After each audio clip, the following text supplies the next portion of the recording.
नमस्कार, स्वागतम। आज का वीडियो वो लोग देखें जो निद्रा यानी नींद, स्लीप के विषय में आयुर्वेद क्या कहता है, हमारे शास्त्र क्या कहते हैं, ये जानना चाहते हैं। तो वीडियो थोड़ा प्रवचन टाइप का हो जाएगा। अगर वीडियो लंबा हो जाए तो इसकी शिकायत ना करें, क्योंकि हम यहाँ विस्तार से ही चर्चा करने का प्रयास करेंगे कि निद्रा हमारे जीवन के लिए बहुत महत्वपूर्ण क्यों है। तो इसमें हम कई बातें लेंगे, शास्त्र प्रमाण भी लेंगे, अपनी स्वानुभव भी रखेंगे और उसमें हम नींद को पूरा समझने का प्रयास करेंगे। ये तो आप हम सभी जानते हैं कि इस विश्व में जितने भी व्यक्ति हैं, जितने भी पशु पक्षी हैं, सबको निद्रा लेनी बहुत आवश्यक है। क्यों? बिना नींद लिए हमारे शरीर का जो पूरा मेटाबॉलिज्म है ये गड़बड़ा जाएगा। शरीर का, मन का, पूरा मस्तिष्क और पूरे शरीर की क्रियाविधि गड़बड़ा जाएगी। ये तो आपने प्रत्यक्ष अनुभव किया होगा कि जब आप पूरी नींद नहीं ले पाते हैं तो अगले दिन शरीर का और मन का क्या हाल होता है, क्या स्थिति होती है। और विचित्र बात यह है कि इस निद्रा का कोई विकल्प भी नहीं है, कोई ऑप्शन भी नहीं है नींद लेने का। खाना कम खा लेंगे चल जाएगा, पानी कम पी लेंगे चल जाएगा, रेस्ट कम कर लेंगे चल जाएगा, कम बोल लेंगे, कम सुन लेंगे, कम देखेंगे, सब चलेगा, लेकिन कम नींद लेना नहीं चलेगा। आधुनिक ओहापोह की स्थिति में, इस मॉडर्न वर्ल्ड में हम इतने भागदौड़ में व्यस्त हो गए हैं कि पूरी नींद नहीं ले पा रहे। फिर ये शिकायत कर रहे हैं कि विभिन्न प्रकार के शारीरिक और मानसिक रोगों से घिरते चले जा रहे हैं। अरे, जब शरीर को और मन को पूरा विश्राम ही नहीं देंगे तो वो अपनी स्वाभाविक स्थिति में, जो अपनी नेचुरल स्टेट है, उसमें कैसे काम करेगा। आयुर्वेद ने तो स्पष्ट कह दिया, निद्रा आपके लिए बहुत आवश्यक है। अब इस बात को न समझते हुए भी हम 50 बहाने बना करके नींद के समय को कम करने का प्रयास करते जा रहे हैं। बस इतने घंटे की नींद काफ़ी है। कोई कहता है 4-6, अपने अपने हिसाब से लोगों ने एक क्रम निर्धारित कर लिया। 24 घंटे में से 4 घंटे की नींद पर्याप्त है, 6 की पर्याप्त है, 8 की पर्याप्त है। जिसका जो मन आ रहा है वो हमें उपदेश दे रहा है, बिना ये जाने कि आयुर्वेद ने निद्रा को अत्यधिक महत्वपूर्ण क्यों माना और क्यों पूरी नींद लेने को आवश्यक माना। जो व्यक्ति आयुर्वेद के इन नियमों को नहीं मानते या मानते भी हैं, तो 2 प्रकार के व्यक्ति हैं। जो आयुर्वेद के नियमों को मानते हैं और उनका पालन करते हैं। दूसरे व्यक्ति वे हैं जो आयुर्वेद के नियमों को जानते हैं परंतु पालन नहीं करते। और तीसरे प्रकार के व्यक्ति हो गए जो आयुर्वेद के नियमों को जानते ही नहीं, तो पालन करने का प्रश्न ही कहाँ उठता है। तो चूंकि ये चैनल सनातन शास्त्रों पर ही आधारित है, तो हम यहाँ प्रयास ये करते हैं कि सनातन शास्त्रों में हमारे आपके भले की जो बातें दी गई हैं वो सब आपके साथ डिस्कस करें। कोई भी आपको इंगेज करने का यहाँ प्लान नहीं रहता है, कोई स्क्रिप्ट नहीं लिखी जाती है, कोई अच्छी एडिटिंग नहीं की जाती है, लाइक शेयर सब्सक्राइब है आपके लिए कभी नहीं कहा जाता है। वो इसीलिए कि हम केवल उस संदेश को आप तक पहुँचाना चाहते हैं जो आपके भले के लिए हमारे ऋषि मुनियों ने बड़ी कठिन तपस्या के बाद हमें ये सारे उपदेश दिए हैं। तो निद्रा की जब हम चर्चा कर रहे हैं तो हम ये देखेंगे कि महर्षि चरक इस विषय में क्या कहते हैं और उन्होंने निद्रा के बारे में क्या बोला। तो आपकी स्क्रीन पर एक श्लोक है, इसको ध्यान से देखिए। यदा तो मनसि क्लान्ते कर्मात्मानः क्लमान्वितः विषयेभ्यो निवर्तन्ते तदा स्वपिति मानवः। महर्षि चरक संहिता, महर्षि चरक द्वारा रची, उनके उपदेशों पर आधारित है चरक संहिता। उसके सूत्र स्थान नामक अध्याय में ये जो श्लोक है वो आपके समक्ष दिया जा रहा है। तो महर्षि चरक नींद के विषय में क्या कहते हैं? कहते हैं, जब मन थक जाता है और इंद्रियां भी थक करके अपने अपने कर्मों से निवृत्त हो जाती हैं, तब व्यक्ति सोता है। यदा तु मनसि क्लान्ते कर्मात्मानः क्लमान्वितः।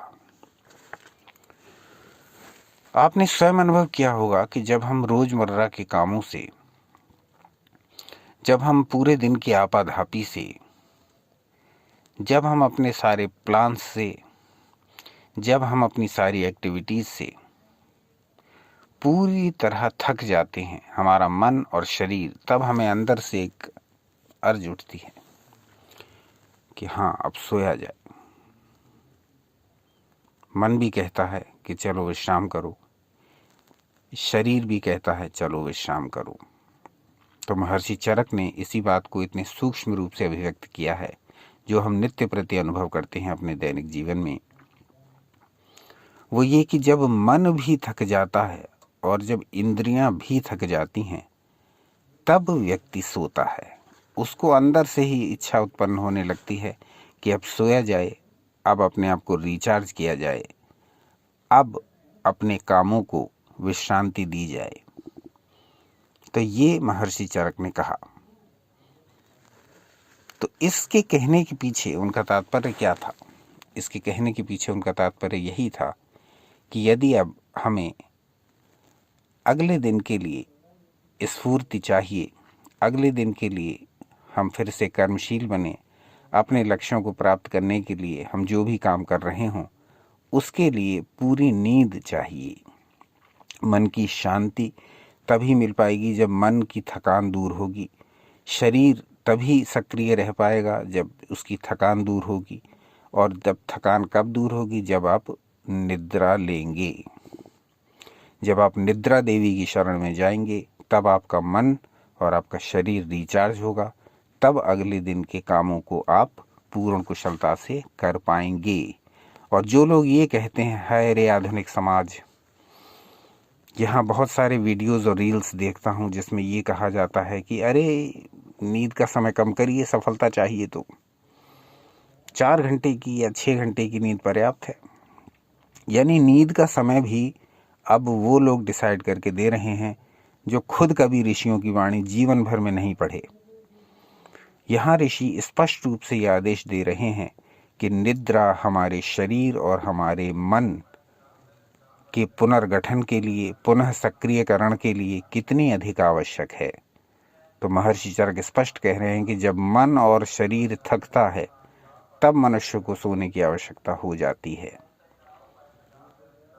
और वो मन और शरीर स्वतः ही भीतर से ये निर्देश देने लगता है कि अब विश्राम करो। और पूर्ण विश्राम के बाद फिर से आपका शरीर और मन तैयार हो जाता है अगले दिन के संघर्षों, अगले दिन की भागदौड़, अगले दिन के लक्ष्यों की प्राप्ति में। तो नींद को कभी कम मत आंकिए। जैसा पहले कहा कि नींद अपने आप में बहुत महत्वपूर्ण है। छोटे बच्चे से लेकर के जिस भी व्यक्ति में प्राण हैं, जिस भी जीव में प्राण हैं, उस सबको नींद की आवश्यकता है, अपने मन को और शरीर को विश्रांति देने के लिए, रिचार्ज करने के लिए।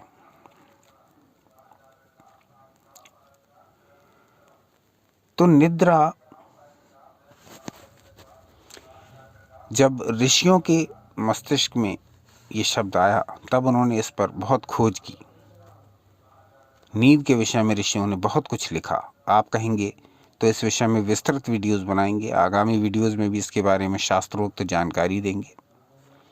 अभी हमने महर्षि चरक से जाना कि निद्रा क्या है। अब हम महर्षि सुश्रुत के वचनों से जानने का प्रयास करेंगे कि निद्रा है क्या। आपकी स्क्रीन पर एक श्लोक है, इसको देखिए। हृदयं चेतनास्थान मुक्तं सुश्रुत देहिनां तमो अभिभूते तस्मिस्तु निद्रा विशति देहिनां। यानी संसार की उत्पत्ति काल से ही प्राणियों में निद्रा उपस्थित है। संसार की उत्पत्ति जब से हुई है तभी से ही इस निद्रा की उत्पत्ति हुई है। ये निद्रा, ये नींद, ये स्लीप सृष्टि के आरंभ से ही चली आ रही है। तो संसार की ये जो प्रकृति है, ये जो सभी मनुष्यों के अंदर है, ये 3 प्रकार की है, सात्विक, राजसिक और तामसिक। तो इसमें से जो तमस है, तमस का रंग क्या होता है? काला। ये तमस, ये तम, ये काला रंग, ये अंधकार, यही निद्रा का मुख्य आधार है, कारण है, गुण है। आगे महर्षि कहते हैं कि हमारा हृदय शरीर का चेतना स्थल है। हृदयम चेतनास्थान मुक्तम सुश्रुत देहिनाम। हमारी इस देह में जो चेतना का स्थान है वो है हमारा हृदय। तो महर्षि सुश्रुत ने क्या कहा कि जब तमो अभिभूते तस्मिस्तु निद्रा विशति देहिनाम। तो महर्षि कहते हैं कि जब हमारा ये शरीर का चेतना स्थल यानी हमारा हृदय जब तम से अभिभूत हो जाता है, जब तम से भर जाता है, जब तामसिक गुण इस पर हावी हो जाता है, तो व्यक्ति को निद्रा आने लगती है या आ जाती है। क्योंकि उस समय मन का संबंध इंद्रियों के विषयों से हट जाता है।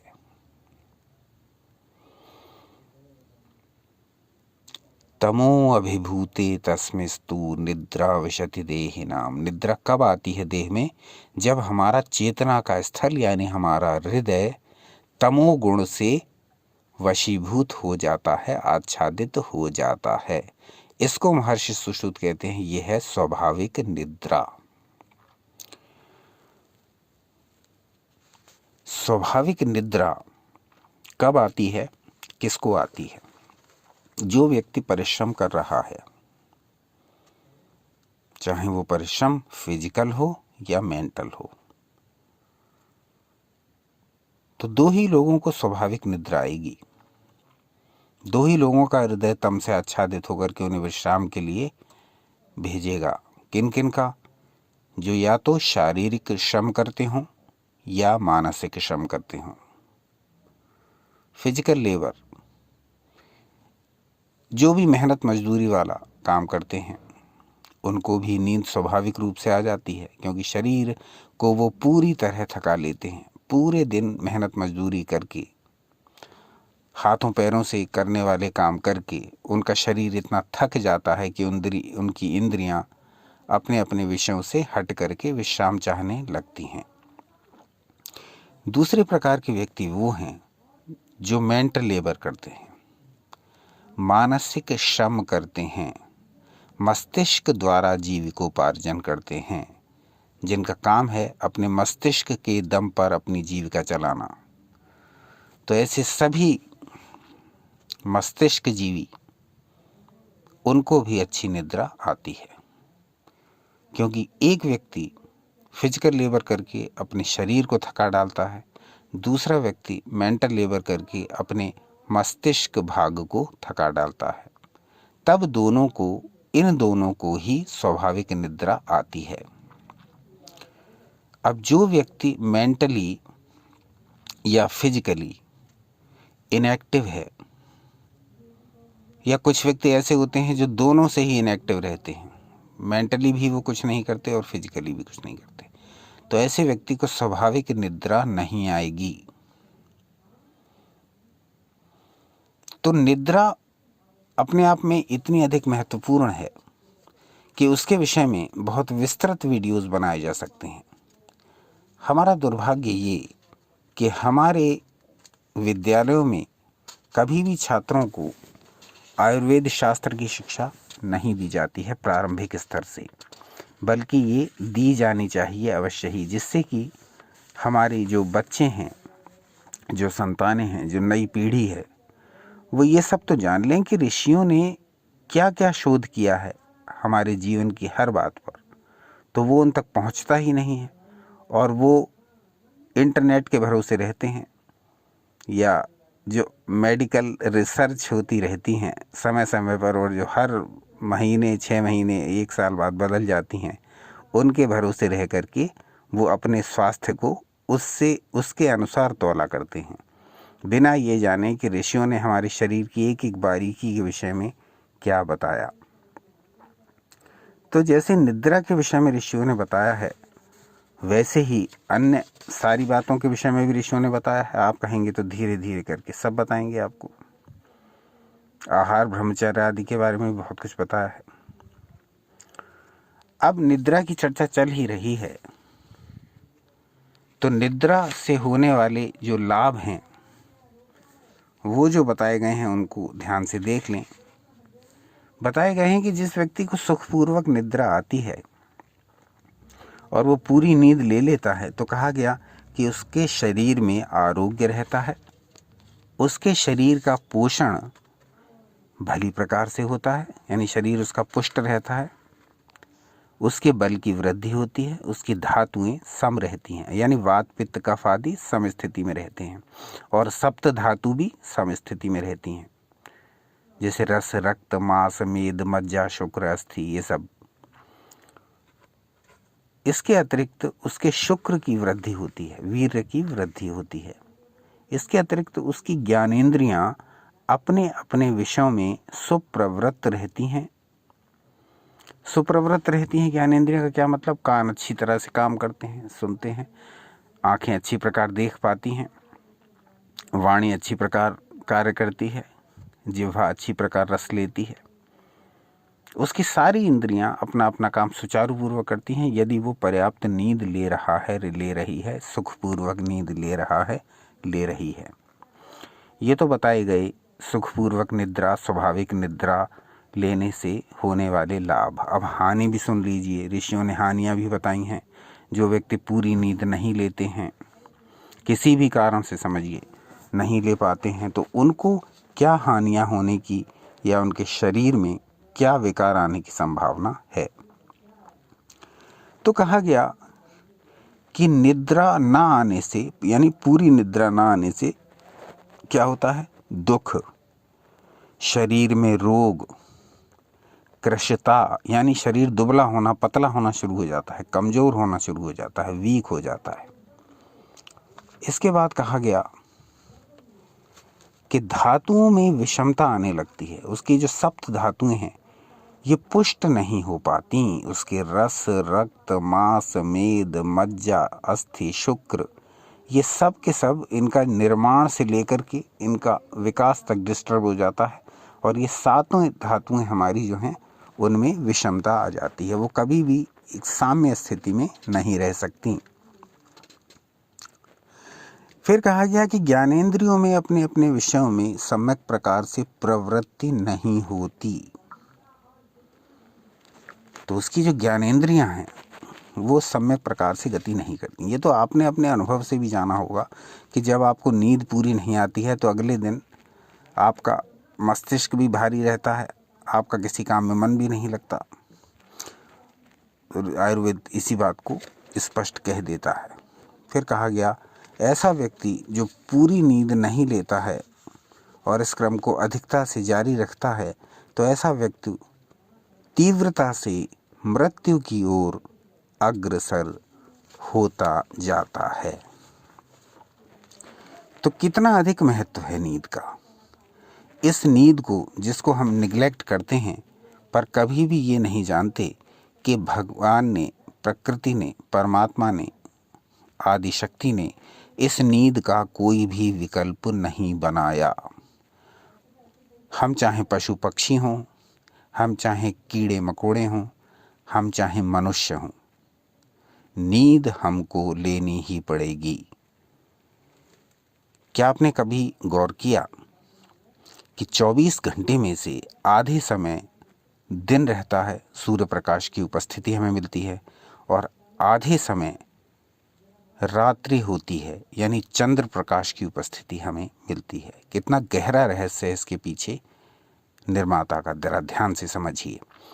जो पूरे दिन का समय सूर्य प्रकाश की उपस्थिति हमें मिलती है वो हमारे शरीर को सक्रिय करने के लिए है, हमें काम करने के लिए है, हमें जीविका कमाने के लिए है, हमें सांसारिक संबंध निभाने के लिए है। लेकिन जो रात का समय, तमोगुण का समय, निद्रा का समय, रात्रि का समय, चंद्र प्रकाश का समय है, वो समय हमें दिया गया है कि अब हम पूरे दिन के कामों से निवृत्ति पाकर के विश्राम करें, अपने शरीर को, अपने मन को विश्राम दें, अपने शरीर को, मन को रिचार्ज करें अगले दिन के लिए। तो ईश्वर ने 24 घंटे में ये जो आधा समय सूर्यदेव के लिए और आधा समय चंद्रदेव के लिए दिया था, आधा समय प्रकाश के लिए और आधा समय अंधकार के लिए दिया है, ये क्यों दिया है? क्या कभी हमने इस पर विचार किया? ये हम सब प्राणियों के लिए एक संदेश है कि हम दिन भर कार्य करें और रात्रि भर विश्राम करें। रात्रि चर ना बने, पार्टी एनिमल ना बने, तो हमारे अपने ही हित में होगा, क्योंकि ये हम पहले ही बताए हैं कि इस नींद का कोई विकल्प नहीं। There is no option for sleep. पूरी निद्रा बहुत अधिक आवश्यक है, ये स्वयं भी समझें और जिसको समझाना चाहें उसको समझाएं। निद्रा के विषय में ये एक प्रकार का प्रवचन टाइप था, जिसको हमने 2 ग्रंथों के प्रकाश में आपके समक्ष रखा, चरक संहिता और सुश्रुत संहिता। महर्षि चरक और महर्षि सुश्रुत की वाणी को आपके समक्ष रख करके हमने नींद का महत्व बताने की चेष्टा की। इस चेष्टा में कहाँ तक सफल हुए या असफल हो गए, ये सब बताइए कमेंट्स द्वारा। निद्रा के विषय में या आयुर्वेद अन्य हमारी दिनचर्या के विषय में क्या कहता है, यदि ये भी विस्तार से जानना चाहें तो भी अवश्य बताएं। अपना अमूल्य समय हमें देने के लिए हार्दिक धन्यवाद।